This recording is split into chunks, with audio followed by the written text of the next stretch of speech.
I'm Anouk Denton and this is Moments That Matter with Girlactico.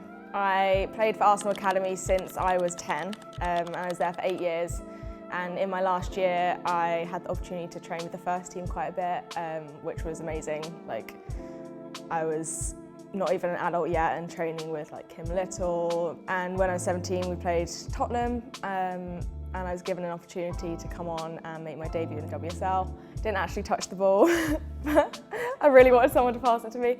Only came on for a few minutes, but it was pretty amazing. Do you remember what that moment felt like? I didn't really expect it. Like, I've been on the bench for quite a few games, but I just go and warm up and didn't expect to actually get called up. You know, the feeling where like the warmth comes through your body. Excited and nervous at the same time. I think because it kind of gave me a taster of what it's like to play in the WSL and kind of solidified for me that that's what I want to be doing, and I don't know, I guess made my dream to play in the WSL a lot stronger, and yeah, so it kind of made me want to continue that and keep working to keep getting minutes and keep playing in the WSL. Yeah, so you came up through Arsenal Academy. Yeah. How did that come about? I played at my grassroots team and I went to Watford Academy for a year, and then I guess my dad just signed me up for the Arsenal Academy trials and it was like hundreds of girls. I've never seen so many girls playing football, which was really cool. Do you have any fond memories of Arsenal Academy growing up? Yeah, I mean, the people were amazing. Like, I'm still such good friends with so many of them. I say that's the main thing I remember. In that Arsenal first team, who were you kind of aspiring to be, I guess, at that point? Oh, it's hard, like so many of them.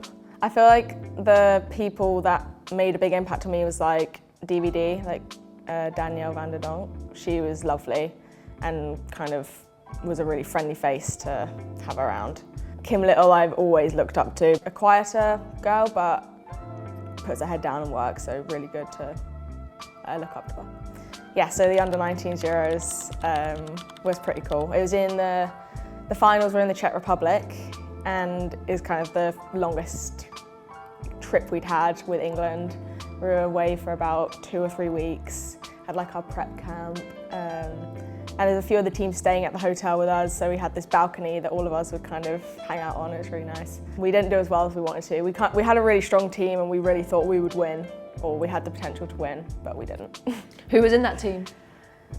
Grace Clinton, Aggie, Ruby Mace, Laura Brown. Great talented team. Yeah, like great players. How special is it to play for your country? It's pretty amazing. I feel like I've always dreamed of it. I've played quite a few games now for England through the age groups, but every time it's just really special. What is it like when you go away with camp? How different is it to sort of West Ham training? Honestly, it's quite similar. I guess the difference would be on camp there's less time to prepare for games, and you're obviously away from everyone for large periods of time, so it's kind of getting back on track and with the tactics and everything like that. So I guess West Ham training would be more varied, whereas on camp it's kind of like you have a session, then it's straight into match day -1, straight into a game, so it's more fast-paced. What's the best thing about being on camp?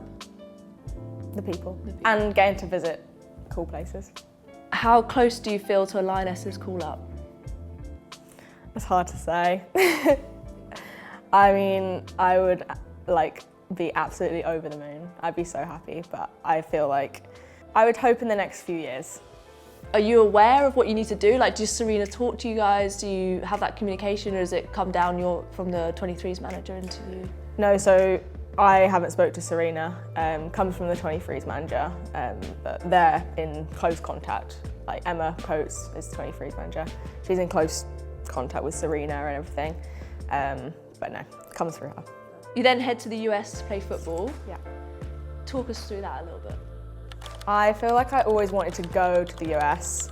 I was at West Ham for a bit before and I was offered to stay, but I made the decision to go because I just had it in my head. I really wanted to experience that. Experience like just being away from home, like different culture, different style of play, and I'm really glad I did. So I wanted to play in the ACC and Louisville was in that league. How did you find that adjusting? Did you feel any effects on performance? I'm not gonna lie, I was so homesick at the start, but probably after 2 or 3 weeks I was fine. I don't think it really affected my performance because like by the time the season started I was settled in and I was good. Biggest things you learned while over there? Football development was one thing, but mostly I feel like life development and do things without my parents or without immediate support. You then come back to England. How does that process happen? Talk us through how you went from Louisville back to West Ham. Well, I found Andy through my friend Ellen Jones, who was also with him. So I started speaking to him and he got me trials with Leicester and West Ham. And obviously West Ham, I'd been there for a bit before, so they knew a bit more about me. And they offered me a contract, which was, it was quite a stressful time because I was kind of committing to coming back but not knowing if I had anywhere. I guess it is a bit of a shot in the dark, like signing a young player that's just been in America. I guess, it's a bit of a risk, but they trusted that I was going to develop and be able to help them. So I would say arguably individually and as a team, maybe playing best football this season. What's contributing to that success? It's hard to say. I feel like it takes one result and then once you get a bit of momentum, then more results will follow. Because I feel like if you're on a kind of losing streak, like how we were in the last couple of seasons, it's hard to kind of come out of that because people are feeling negative going into games and stuff. So this season, I feel like we've also got a lot of new players and I guess built connections. Team and the club is very like family feel, like there's not really any egos in the team. I do feel like everyone is supportive of each other. The bench is supportive of people that are playing and like vice versa. So I don't know, I just feel very comfortable there. You've signed a contract this year, 2028? No, I'm very happy, and I've been enjoying it here and I guess I hope I can completely solidify my place in the team and, keep performing and playing well to hopefully get an England call-up. 10 years, 5 years time, if we did this interview again, what moment would you want to have happened that we can now talk about? I mean, if we're going big, I would say scoring in the World Cup and winning the World Cup with England.